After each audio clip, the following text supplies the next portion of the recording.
Good afternoon, welcome to Italy and welcome to the launch of the all-new Ferrari Portofino. Very excited to bring this content to you. When this car launched at Frankfurt, I couldn't get over the massive aesthetic change over the Ferrari California. As soon as I saw it and I heard about the engine upgrades, I was really excited to drive it. That event was in September, it seems like it was only 5 minutes ago, and now we're here and I'm going to immerse you firsthand in what it's like to drive the all-new Ferrari Portofino. So let's have a quick look around the other specs and cars which are here, and then hop in our own car and immerse you in this brand new retractable hardtop. Let's hit it.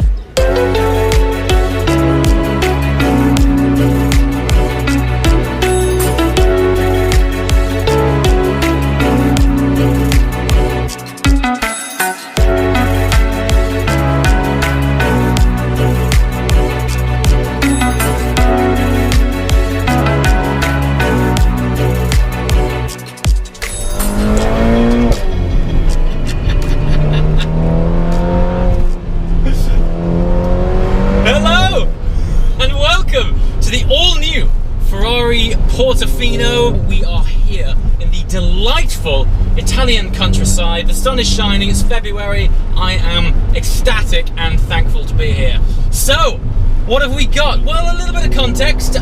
This car is the successor to the Ferrari California and California T. Now, the significance of that car is that it accounted for around about 20 to 25% of Ferrari's cars sales.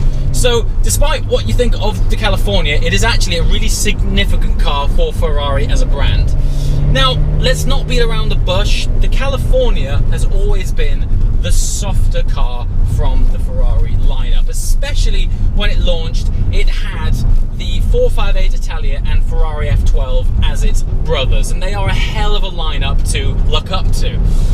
But things have changed. The world has moved on. Ferrari as a brand is going quite strongly turbocharged, particularly with its 488 GTB, and this is following suit. Now, what's interesting is this is an evolution of the engine that is in the Ferrari California T. That car, when I first drove it, it was just a bit of a non-event for me. It wasn't a particular, it didn't give me the Ferrari fizz that I typically associate with being in this brand. I think when you approach these cars, the mere mention of the word Ferrari sort of draws up these connotations which have been founded in history based on passion, performance, soul, just almost tangible energy of what these cars will feed back to its driver. And while the original California had a naturally aspirated V8 engine, and it kind of made up for its softer GT traits by having audible delight, the California T for me fell short and basically was a lovely Grand Tourer, but lacked the sort of sparkle that I typically expect out of a prancing horse. This, however, on paper, things in the engine department don't look too different, but of course, us as humans, as bags of sensors, these little details actually affect us emotionally way more than when we read them on paper. So we're actually now only 40 brake horsepower more. Doesn't sound a great deal, and so we're now up to 600 horsepower. Now you got to remember, this is Ferrari's entry-level car. If you're gonna get into a Ferrari, the California T, at least, for me, isn't necessarily what you might expect. It's not the connotations which are drawn up when you get inside one. I'm sure you can tell this is a very different story. The torque is lovely. It is a really thick swell of very usable torque, mated to that dual clutch 7-speed gearbox. What is lovely is when you put this thing in sport on the Manettino, you're getting those nice reassuring taps in the back upon upshifting. There's almost this subtle 488 GTB feel about the drivetrain, and it actually sounds like a 488 too. So the audible delight is back. Now, it's not naturally aspirated, but for a turbo engine, I think it sounds fantastic. So this channel is all about driving, and we are in a Ferrari, and even though it's positioned as their daily GT car, very much still has sprinkles of DNA that have come from history of performance. Check it out. Wow. Lovely. It's the torque. You really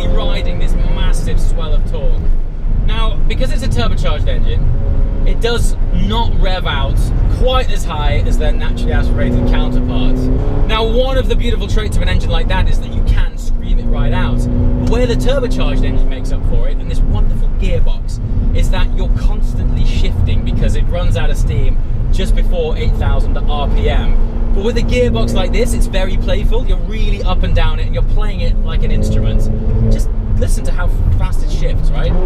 So we're in second now, third, fourth, and you're compelled again to shift back down, and now we're into second. And on tight, twisty roads like this, it's so playful. Of course, this car takes on a whole new life of its own because this is a retractable hardtop convertible. So with the press of this button here, in 14 seconds, we now have an entirely different driving experience.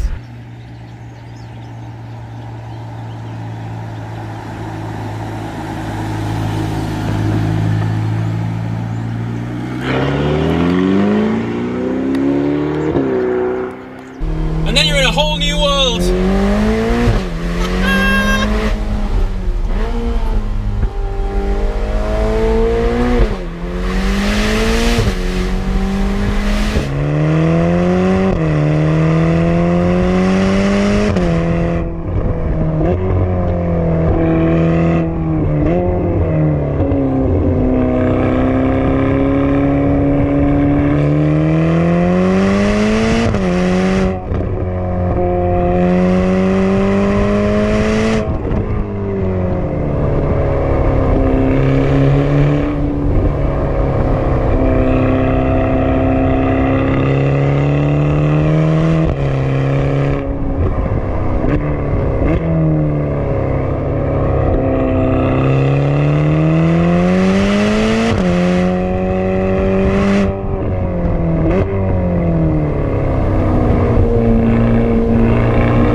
Gearbox is so good.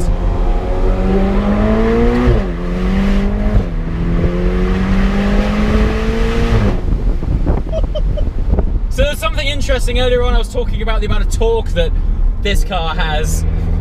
Ferrari have implemented a system which basically manages the torque in each gear you're in. So you don't have 100% of torque available all of the time, and that at first might sound like you're being shortchanged, but in actual fact it allows you to get the most traction possible because it optimizes the amount of torque in first, second, third gear to apply the most amount of traction to the floor. If this thing gave you all of the torque it's got, you just spin up the wheels. So you've always got a lovely amount of traction, even though by the ECU you're not necessarily using as much torque as there is available. Very trick, you wouldn't know it was there, but when you feel that swell of torque, you're really thankful for it.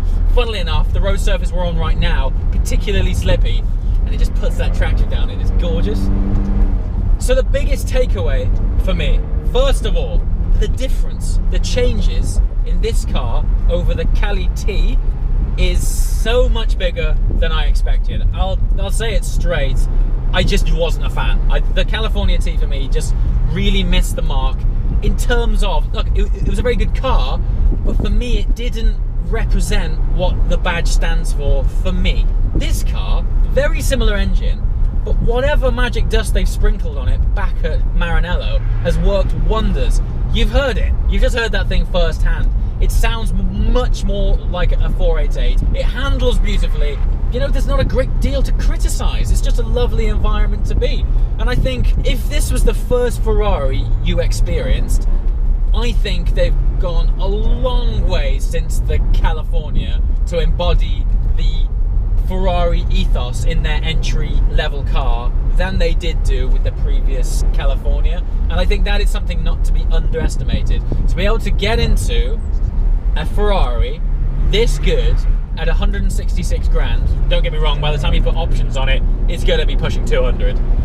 But still, by the time you've got in it, I think you're really immersing yourself in the beginnings of what this fantastic brand feels like.